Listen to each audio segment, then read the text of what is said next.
Señoras y señores, damas y caballeros, infantes y adolescentes, reiteramos que es un verdadero placer que nos acompañen en un capítulo más del Último del Día. Hoy tenemos un invitado especial, completamente especial, una persona con la que vamos a escribir una historia, vamos a escribir un libro en palabras habladas. Ojalá en una hora nos alcance todo el tiempo para relatar cuentos.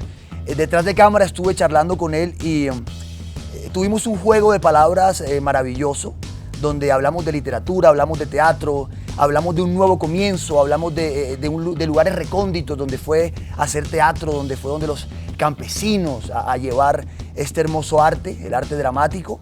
Yo quiero que recibamos con un fuerte aplauso, y en serio, el que no aplauda le va a caer la mamá. No voy a decir el nombre, voy a decir el apodo. Con ustedes, el Gordo Benjumea. Maestro, me place tenerlo acá. Gracias, muy amable.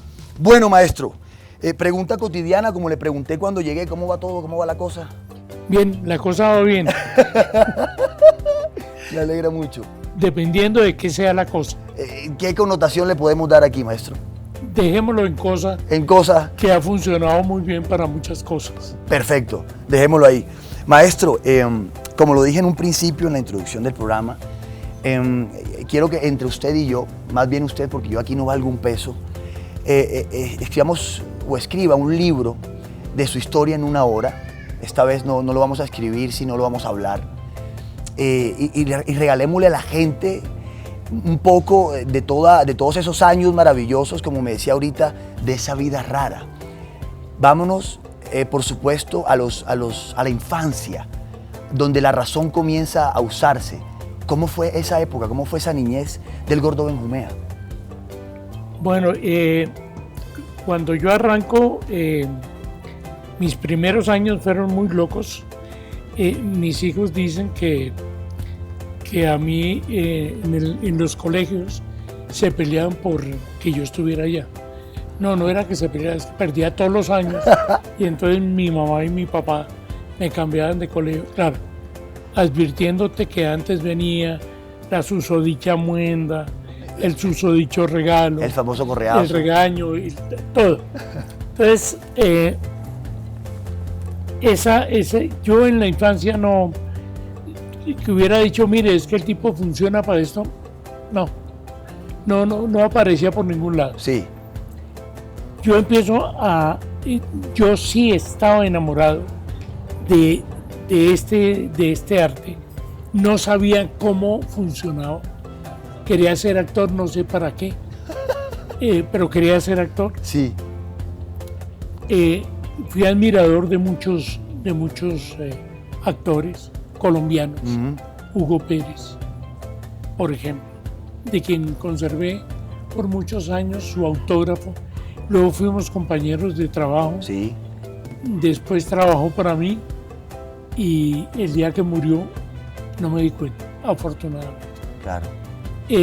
Pero era como eso, ¿no? Como, ¿qué hacemos? Queremos hacer algo. Y me matriculo en la ENAD, sí, en la Escuela Nacional de Arte Dramático, teniendo la fortuna de haber tenido primero grandes compañeros, a quienes admiré, sí, más que compartí, sino admiré en sus trabajos que hicieron: Consuelo Luzardo, Delfina Aguirre, Luis Fernando Orozco, en fin, una... ¿Tenía cuántos años, maestro? ¿16, 17? 17 años. Luego tuve la fortuna, voy a ir muy rápido, de haber trabajado con Próspero Morales Pradilla, que él escribía en El Espectador. Sí. Él tenía una cosa que se llamaba la columna de Don Próspero, pero además manejaba extensión cultural de la Universidad de América.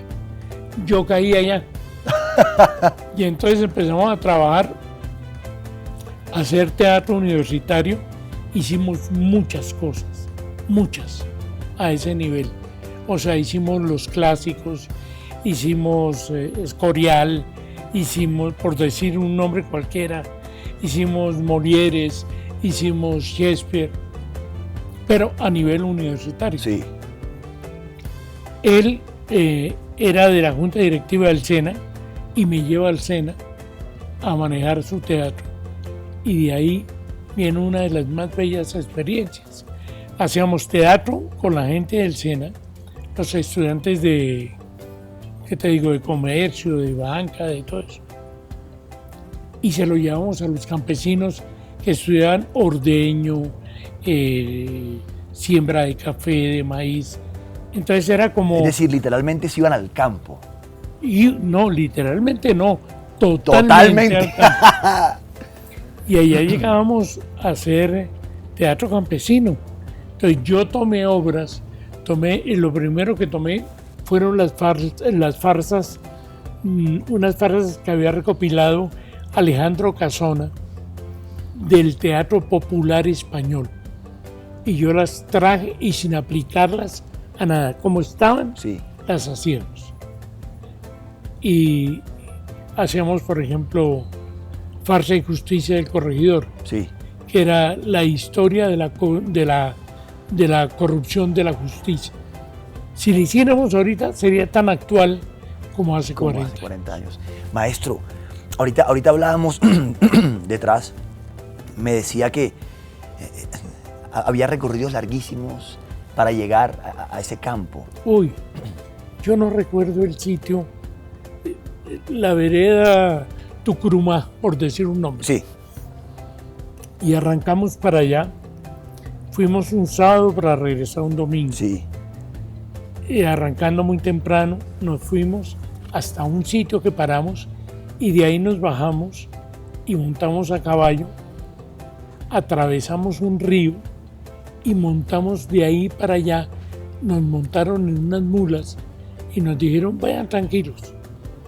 Había conmigo en ese viaje, como cosa particular, Sí.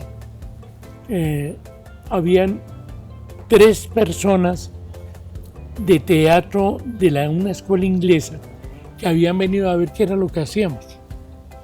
Y yo lo llevé. Entonces nos montaron y nos dijeron, vayan en las mulas quieticos, no le vayan a hacer nada porque las mulas son resabiadas. Okay. Yo no sabía cómo contarles a ellos eso, había un traductor. Y una de las niñas le dio por como espolar un poquito la mula. Y agárrese. Y la mula arranca contra el barranco, porque cuando la espolaban era que iba peligrosamente hacia el precipicio. Sí. Entonces ella se corre hacia el barranco y el barranco eran matas. No sabes cómo le llegó la pierna. Esa pierna le llegó toda rasguñada. Y dice, pero ¿por qué esta mula para allá? Entonces le dije, no, estaba resabida, uno tiene que ir quietico. Pero yo ya lo sabía, Sí. porque había hecho otros viajes. Allá llegamos a un sitio que nos tenían con una gran comida y luego había como una corrida de toros. Esta historia es muy buena. Corrida, pues, torea, no. No, gracias. Actúo. Y entonces sacan una vaquilla de esas y eso salió todo el mundo a torear y salió un tipo que le dio esa vaquilla, le dio un golpazo Sí. que no te lo imaginas. Y el tipo enfurecido se levantó, se quedó mirando la vaquilla fijamente a los ojos y la agarró y ¡pah! Casi la desmaya del golpazo. Y después me contaron que él era el jefe guerrillero de la zona. De la zona, imagínate. Entonces era como a donde íbamos nosotros a trabajar. Y ese tipo de trabajo lo hacíamos cada 8 días. Maestro, echando un poquito atrás, ¿qué decía su familia al ver esta cantidad de locos con ganas de empezar a construir algo en este país? ¿Qué decía su papá, su mamá? Mi papá era un amante del teatro, pero lo que menos hubiese querido en su vida fue tener un hijo actor. Hicimos una obra, en esa obra trabajábamos mi hermano y yo. Sí. Mi hermano llegó a ser un actor muy conocido acá y luego se fue para los Estados Unidos hace 40 años. Sí. Yo me quedé, él se cambió el apellido y se lo cambió para que mi papá no se diera cuenta. Bien. Y mi papá fue a ver la obra. Eso sí era una imbecilidad, pues. Un tipo apasionado por el teatro va a ir a ver la obra. Y entonces fue y la vio, y yo lo vi ahí. Yo alcancé a verlo, yo todavía miraba al público, yo no lo miro. Era un miedo terrible. Sí.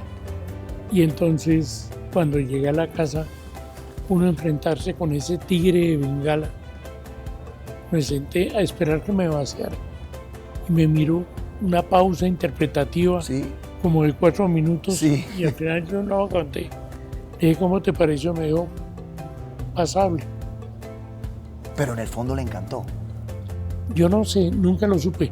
Después, él me acompañaba a mí a los ensayos, cuando yo dirigía en la Casa del Gordo, y se sentaba a ver el trabajo de los actores. O sea, le ganaste la batalla a tu papá a punta de trabajo. Fue la primera batalla que gané, Bien. porque me tocó ganar batallas para televisión, para cine, para teatro, para comedia musical, para todo.